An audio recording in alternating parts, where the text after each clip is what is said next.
Estamos de vuelta, siendo las 8:32 de la mañana de este día, viernes 12 de marzo. Soy Federico Joanón, director del Mostrador, y estamos en el Mostrador en la Clave. Tengo dos muy buenos invitados para esta sección. Andrés Palma, economista, miembro del Foro para el Desarrollo Justo y Sostenible. Muy bienvenido, Andrés. Muchas gracias, Federico. Un gusto estar aquí. Gracias. Y tenemos a la economista Javiera Petersen, directora ejecutiva del Observatorio de Políticas Económicas, OPES. ¿Cómo estás, Javiera? Muy bienvenida. Hola, Federico. Muy bien. Muchas gracias por la invitación. Tiempo que no conversábamos. Sí. Ajá, de la cuarentena estricta de hace algunos meses. Así me estaba acordando, claro. Oye, bueno, mira, hay dos temas que me interesa conversar con ustedes como especialistas. Partiendo por el que plantea Andrés Palma en el Mostrador hoy día en una columna que se titula Retiro del 10%, o un nuevo retiro del 10%, respuestas privadas a problemas públicos. Ese tema me interesa mucho conversarlo, por supuesto, porque tiene gran interés público. ¿Qué pasa con eso? Porque, claro, en un país donde está haciendo tan bien la pega de la vacunación, pero haciendo tan mal la pega de controlar la pandemia, y tenemos los índices más altos desde junio, julio del año pasado de propagación y de contagio, es un tema, porque quiere decir que vamos a tener que seguir aplicando o fases 2 o eventualmente hasta cuarentena, y la gente necesita vivir. Se han perdido aproximadamente 1 millón de puestos de trabajo, la economía no logra recuperarlos. Entonces, ¿cómo se va a vivir? ¿Qué va a hacer el Estado para apoyar a la ciudadanía, a las pymes, etcétera? ¿Qué está pendiente todavía? ¿Es posible un nuevo retiro? Y ese es el tema que plantea Andrés Palma y vamos a conversar ahora en el Mostrador. Y está también, por supuesto, por otras propuestas, incluso esa peregrina propuesta de Lavín que ha sido tan criticada de echarle la mano a los fondos de seguro de cesantía. Entonces, vámonos como macro tema a cómo se puede apoyar a la ciudadanía desde el Estado y la posibilidad de que la ciudadanía tenga que rascarse las uñas, rascarse con sus propias uñas, como son los retiros, como echarle mano a los fondos de cesantía, etcétera. Andrés Palma. Bueno, lo que yo planteo en la columna es que los retiros son una mala solución, pero pueden ser una solución imprescindible cuando el Estado falla, y lo que hemos tenido es que el Estado falla. Yo creo que el Estado ha fallado por voluntad de las autoridades, es decir, ellos creen que cada uno se tiene que rascar con su uña y que el Estado no debe intervenir, pero eso hace que cada vez el problema se vaya agudizando, porque los retiros son, yo lo voy a poner con una imagen. Supongamos que uno tiene una casa que vale 8 millones de pesos y vendió la casa para seguir viviendo. Eso es el equivalente a los retiros, ¿ya? Entonces esa solución es una solución que es limitada, porque se agotan los recursos y tú ya no tienes posibilidad de retiro. Y entiendo que ya la gente con menos recursos ya retiró lo que podía retirar. Ahora solo podrían retirar gente de más altos ingresos, ¿es así? Así es, porque hay mucha gente que ya retiró todo su fondo. Más de 2 millones de personas retiraron. En realidad algunos todavía tienen fondos, tienen 2.500 pesos, 3.500 pesos, porque los que tienen trabajo han vuelto a depositar, digamos.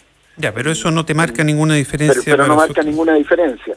Pero más de 2 millones de personas, según el informe de la Superintendencia de Pensiones, ya no tienen fondos para retirar. Y de acuerdo a las cifras de la Superintendencia de Pensiones, si hay un tercer retiro va a haber otros 2 millones de personas aproximadamente que van a quedar sin fondos. Es decir, 4 millones de personas van a haber destinado todo su ahorro a paliar la crisis, todo su ahorro personal a paliar la crisis, en circunstancias que este es un fenómeno que, por ser un problema público, no es un problema de que cada uno vivió el virus y no se cuidó, sino que es un problema público. Debiera haber una acción del Estado, y el Estado ha estado ausente. Eso lo hemos dicho como Foro por el Desarrollo Justo y Sostenible desde casi el comienzo de la crisis. En mayo del año pasado dijimos que el Estado estaba llegando tarde, a cuentagotas, con soluciones complejas que eran difíciles para la gente, y si uno mira lo que ha pasado después, ha seguido lo mismo. Y el Estado tiene capacidad para asumir una política diferente. Y Javiera te lo puede decir. Sí, Javiera es una gran economista y también participa en el foro. Javiera, yo te quería preguntar sobre lo que acaba de decir Andrés Palma, Javiera Petersen. Te quería preguntar si es cierto que el Estado Chile, liderado por el actual gobierno, ha estado tan ausente, porque ha habido algunos bonos, ha habido planes de apoyo a las pymes, se han entregado recursos, sin contar lo del 10%, ¿no? Es decir, acciones del Estado. ¿Han habido, es real eso? ¿Han sido suficientes, insuficientes? Me gustaría saber tu opinión sobre eso. Claro, o sea, yo estoy totalmente de acuerdo con lo que plantea Andrés. Yo creo que el gobierno en este caso no entendió desde el origen de esta crisis cuál era realmente la naturaleza de la crisis que estamos viviendo, la envergadura que significa, y por tanto desde ya hace un año que viene entregando respuestas no solo tardías, sino que completamente insuficientes para lo que hoy día se necesita, que básicamente es entregar seguridad económica a los hogares que les permitan realmente poder tomar las medidas de distanciamiento social que nos exige esta pandemia. Y en cuanto a qué es lo que ha hecho el gobierno, yo creo que los datos son súper reveladores cuando uno pone en la balanza cuánto es lo que ha aportado las y los trabajadores versus lo que ha puesto el gobierno. O sea, las y los trabajadores, como Andrés pone en su columna, han aportado cerca de 36.000 millones de dólares versus un aporte que no supera los 10.000 millones de dólares de las arcas fiscales. Es decir, esos 36.000 millones de dólares son los retiros. Desde los son los retiros claro, es los retiros, el primer y el segundo retiro de las AFPs, pero también sumado a el retiro del Fondo de Seguro de Cesantía. Ya. Entonces, claro, o sea, cuando uno pone en la balanza... 3 veces, es decir, los privados están rascando con sus propias uñas en una proporción de 3-1. Exacto, y esto obviamente puede ir aumentando, y también estamos constantemente en un tira y afloja por definiciones de cobertura, de suficiencia del IFE, del postnatal de emergencia, de las otras ayudas que el Estado debiese estar otorgando. Y yo creo que acá lo que también llama la atención, y hago un poco la relación con lo que Andrés plantea, de entregar soluciones privadas a los problemas públicos, es que finalmente desde el comienzo de esta crisis hemos estado en un constante debate sobre la pertinencia o no de el IFE, por ejemplo. O sea, desde cuánta gente puede acceder al IFE, cuáles son las condiciones, etcétera, etcétera. Pero estos cuestionamientos no han sido planteados con la misma intensidad cuando se trata de medidas que involucran a las empresas. Y ha habido una extensa agenda de apoyo a las empresas, y particularmente a las grandes empresas, de parte de este gobierno, y creo que empieza nuevamente a subrayar la idea que los costos de esta crisis van a ser socializados, mientras que las ganancias van a ser privatizadas, que es la lógica que finalmente creo que el gobierno tiene sobre el actuar que tiene que tener el Estado en la economía. Y en lo que tú estás diciendo, Javiera Petersen, cambia la aguja un poco, se mueve la aguja con el bono anunciado recientemente por el presidente de la República?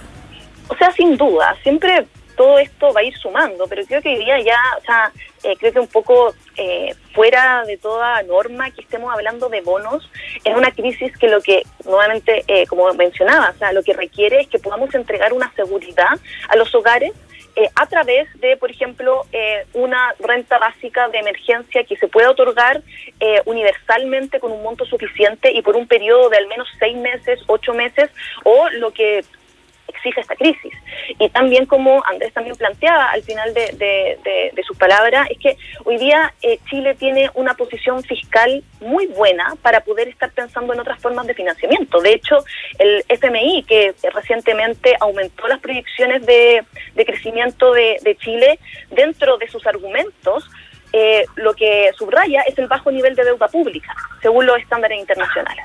Claro, por ahí yo he escuchado que en relación con países con iguales condiciones y posibilidades de endeudarse y con igual o similar salud financiera estatal, Chile ha sido de los que menos los que menos aporte han entregado y los que menos han traspasado recursos hacia la ciudadanía, ¿no? Oye, y Andrés Palma, me gustaría que dijeras qué opinas.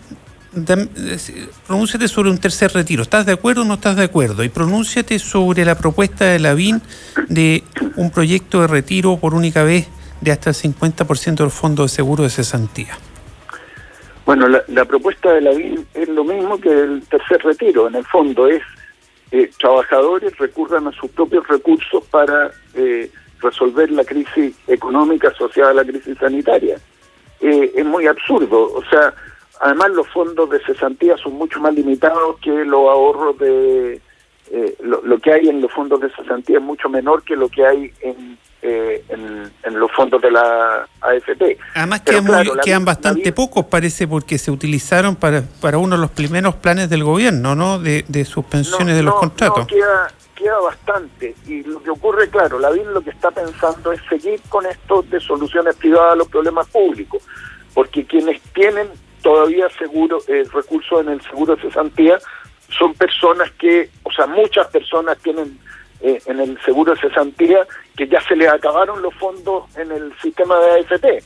Entonces sigan los más pobres gastando sus ahorros porque el gobierno no va a hacer lo que tiene que hacer. Esto es muy dramático porque yo te ponía el ejemplo de la casa, pero es en el fondo los ahorros de las personas. El seguro de cesantía es para cuando tú te quedas cesante, es para protegerte. Entonces te dicen, ahora en la pandemia protégete con tus propios medios porque el gobierno no te va a proteger. Ese es el mensaje. Es decir, muy similar al retiro del 10% de las AFP, pero con el otro fondo.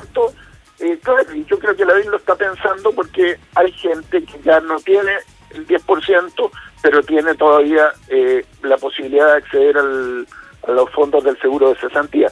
Pero no hay que equivocarse, son 1.300 millones de dólares más o menos los que ya se han gastado de los seguros de cesantía. Y la mayor parte de esos 1.300 millones de dólares son de las cuentas individuales del seguro de cesantía.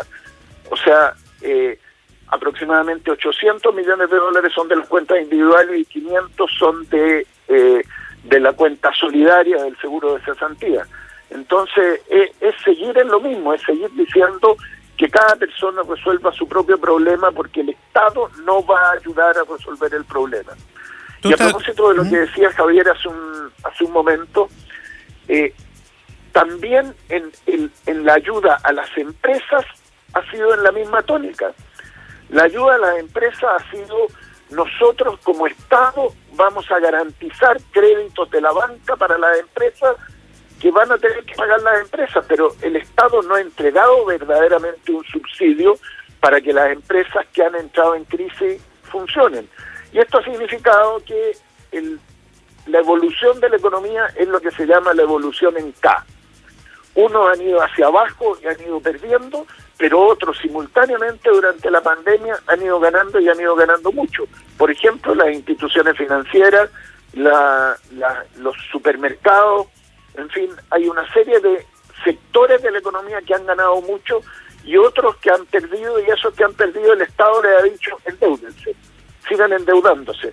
Nosotros los apoyamos para que se endeuden, pero no hacemos políticas de rescate a las pequeñas empresas, a las microempresas, que son lo que necesitan. Lo que necesitan no es endeudarse, porque además van al banco y el banco les dice, les presto menos plata porque usted está muy mal.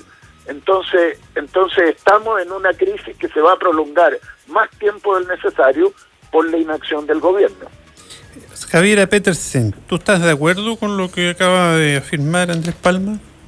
Con la última parte sí, estoy totalmente de acuerdo. O sea, esta crisis no es una crisis que debiese haberse saldado con créditos, porque no existe una seguridad de qué momento la actividad económica se va a recuperar y, por tanto, el crédito no parece una buena solución en ese momento. O sea, ya hoy día, de hecho hace un par de meses, que partieron los problemas de empresas que tenían que empezar a repagar créditos, pero que todavía no habían abierto. Entonces, esta lógica, como muy bien Andrés plantea, de finalmente solamente entregar buenas condiciones al mercado para que el mercado asigne estos recursos, no tiene cabida en un momento donde primero el mercado ya ha sabido que no es neutral y que por lo tanto entrega muy buenas condiciones, pero a grandes empresas, no es la forma para poder paliar una crisis como la que estamos viviendo.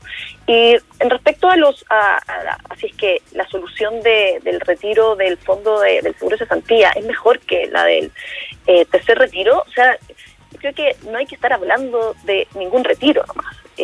Como habíamos mencionado, creo que hay que volver a poner en la mesa la discusión sobre cómo el Estado, utilizando su posición financiera y su posición de deuda, que es muy buena, puede empezar a inyectar recursos de otra forma, y no haciendo así que los trabajadores tengan que pagar un monto mayor por esta crisis. ¿Qué te parece que aprovechemos entonces esto que acabas de decir tú para pasar a una conversación más propositiva? Una o dos, cada uno de ustedes, por favor, Javiera y Andrés, una o dos propuestas de lo que debiera hacer el gobierno para apoyar a la ciudadanía y a sus empresas, fundamentalmente las pymes, que son las más débiles, ¿no? Y además, brevemente, ¿cómo recaudarían el dinero? Aparte de la posibilidad de empréstito, de que el Estado salga a endeudarse, ¿cierto? Y le presten, que es una posibilidad, todavía hay margen. Todos los economistas dicen que Chile todavía está poco endeudado en relación a sus pares, pero ojalá con un gasto más, con un ingreso más recurrente, ¿no? Y que no sea solo deuda. Entonces, ¿cómo podríamos financiar medidas más eficaces del Estado y más proactivas del Estado? Si una pregunta compuesta, por favor, parte tú, Andrés Palma. Mira, en el corto plazo... ¿Qué medidas tomarías tú y cómo las financiarías? En el corto plazo es deuda. Y además están las condiciones para tomar deuda en condiciones muy favorables para el Estado. Las tasas de interés, o sea, lo que uno tendría que pagar por tomar un crédito a nivel internacional, están en el suelo. Hay posibilidad de endeudarse inclusive al 0%. Sí, hay margen para endeudarse, pero ¿qué más? Hay mucho margen. Lo que pasa es que en el corto plazo es deuda, porque no a subir impuestos a las empresas en este momento cuando tú necesitas reactivar o no vas a subir impuestos a las personas cuando tú necesitas reactivar en el cortísimo plazo. ¿Desaconsejarías una modificación tributaria ahora? En el corto plazo sí, pero para pagar la deuda va a haber que hacer una modificación tributaria y para saldar problemas que se van a generar más adelante, porque cuando la gente, por ejemplo, agotó sus fondos de sus ahorros previsionales, muchos de ellos van a tener derecho a una pensión que va a tener que pagar el Estado. Entonces va a tener que hacer una reforma tributaria de todas maneras después de la pandemia. Va a tener que recaudar más, pero en lo inmediato... Pero en lo inmediato es deuda que tiene una capacidad de endeudarse de una manera muy significativa. ¿Y qué medidas, para pasarle la palabra a Javiera Petersen, qué medidas concretas tú, si fueras ministro de Hacienda, asumirías? Yo creo que hay que otorgar un ingreso garantizado para todas las familias, independiente de sus condiciones, no andar con esto de que si estás en cuarentena, que si no estás en cuarentena, que el mes pasado estuviste, que el próximo mes está, es un enredo que nadie entiende. Que no sea una carrera de obstáculos. Complejiza las cosas y que impide que la economía se levante y que las familias tengan la tranquilidad de que van a poder pasar esta crisis en condiciones relativamente seguras. Es decir, un ingreso garantizado para todas las familias por igual. Eso es lo que... Para todas las familias por igual. Eso yo creo que es fundamental. Por un periodo de tiempo. Y subsidio a las empresas que están en verdadera crisis, porque como estaba diciendo Javiera, muchas están teniendo que pagar sus deudas, empezar a pagar sus deudas. Las postergaciones de impuestos ya fueron útiles en su momento, pero ya están teniendo que pagar los impuestos atrasados. En definitiva, sí, y cuando hablas de subsidios directos, ¿a qué te refieres, por ejemplo? Que, por ejemplo, se le otorgue un recurso a las empresas que han tenido que parar o que van a tener que parar por motivo de la cuarentena, para que esas empresas no quiebren y puedan seguir, una vez que termine la cuarentena, puedan volver a trabajar normalmente. Eso es plata directa. Eso es plata directa como lo han hecho otros países muy capitalistas, pero que entienden más de economía. Perfecto. Javiera Petersen, la misma pregunta compleja que le hice a Andrés Palma. Yo voy a complementar, Andrés, porque estoy de acuerdo con lo que ya planteó. Creo que entregar un ingreso de emergencia a todas las familias sin ninguna condición, de mayor cobertura, de mayor suficiencia por un mayor tiempo, es fundamental, no solamente para poder paliar esta crisis, sino también para poder hacer efectivas las medidas de distanciamiento social que se van a recrudecer ahora, porque estamos viendo un momento muy complejo de la crisis sanitaria.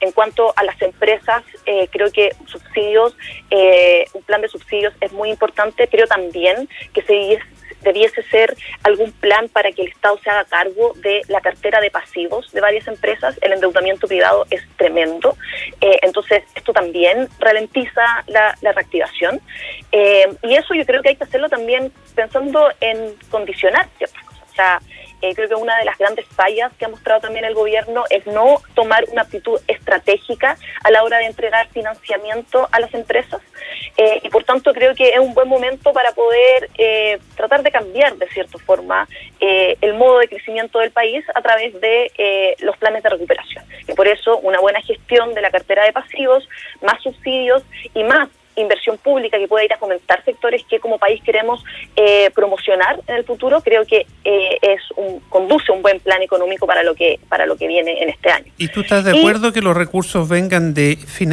endeudamiento del Estado porque hoy día no están las condiciones para una reforma tributaria, pero sí una reforma tributaria en un tiempo más cuando se salga de la crisis? Claro, o sea, yo ahí creo que yo trataría de usar... ¿O financiaría de otra forma las medidas? Yo creo que la deuda pública es algo muy importante. O sea, como bien Andrés decía, hoy día las tasas de interés están en el suelo. De hecho, una de las últimas colocaciones que hizo el Estado incluso fue a una tasa negativa. O sea, entonces, eso también es bueno recalcarlo cada vez que los ministros de Hacienda de este país dicen que el Estado tiene que manejarse igual que un hogar. Eso es mentira. O sea, como ese es uno de los grandes mitos que instalan en general los ministros de Hacienda para decir que no se puede gastar más. Entonces el endeudamiento sí, es algo muy importante. Creo que igual hay que ver otras formas de financiamiento que hoy día pueden ocurrir. Primero está el impuesto a los súper ricos. Yo creo que el impuesto a los súper ricos por una vez es algo muy bueno, que nos permitiría incluso en los escenarios menos optimistas de recaudación, nos permitiría hoy día duplicar el IFE que se ha entregado. Y creo también que nunca hay que dejar de discutir la opción de la monetización del déficit fiscal, que fue algo que incluso en algún momento se estuvo discutiendo hace ya meses cuando ¿Qué significa eso? Básicamente que el Banco Central pueda pasarle plata directamente al fisco. Ya.